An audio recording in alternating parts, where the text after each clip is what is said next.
Hello, this is Daria Marjali, and today I finished Chapter 3 of the Udemy course, Business Analyst, Software Testing Processes and Techniques. This is a course by Jeremy Aschenbrenner. And this chapter, I'm going to do a review of it. It talks about the testing documentation. So it's very practical. Um, it basically says that you have to create a test workbook, which is basically an Excel file. And it has at least two tabs. One sheet will be the test cases, and then the other tab will be the test scenarios.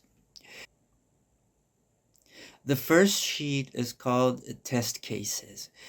Uh, at the very top of it, it has some preconditions. For example, I don't know, you're able to use the system or get into the system.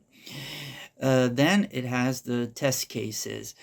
With test cases, you're basically documenting the set of steps required to verify an expected output. You want to make sure that a requirement is being met. So it has a bunch of columns, and the very first one to the left is the requirement ID. So before creating the test workbook, the business analyst has to gather the requirements for the project. And he or she does that in a document called Business Requirements Document.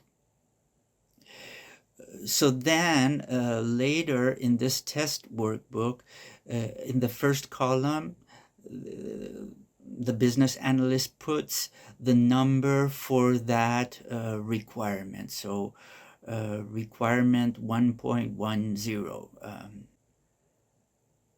So these are the requirements that need to be tested. The second column in the test cases sheet is the test case ID. And this teacher says that you should use underscores. So for example, 1_0, 1_1, and it has a few levels. The test case ID column has at least three subheaders. The first header would be something like 1_0, and it would be something very general, such as user interface. So anything that starts with 1_ is going to be testing the user interface parts of the product, not the back end. The second subheader would be 1_1, and for example, it could be the login page. So it's still part of the user interface, but we're now zeroing on the login page. Then the third subheader would be 1_1, the letter A, and then there we're gonna test the password reset login link, right? And that the letter A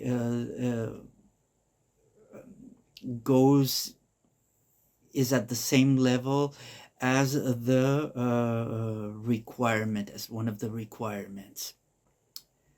So on that same row where we have that letter A, or could be letter B, we also have the requirement ID number there. On that same row, we have to complete more columns. So the next column is called the title, which in our case, for example, could be password reset link. We want to test the password reset link. Then the next column is the number of the steps, because we might have to perform 4 or 5 steps to test that. So step 1, step 2, step 3. We go down rows, and then in the next column we type the action or the step we actually have to take. Click on the link, wait for the page to load, enter your email address, and so forth. So each one of these is a step. And then there's going to be a column with expected results.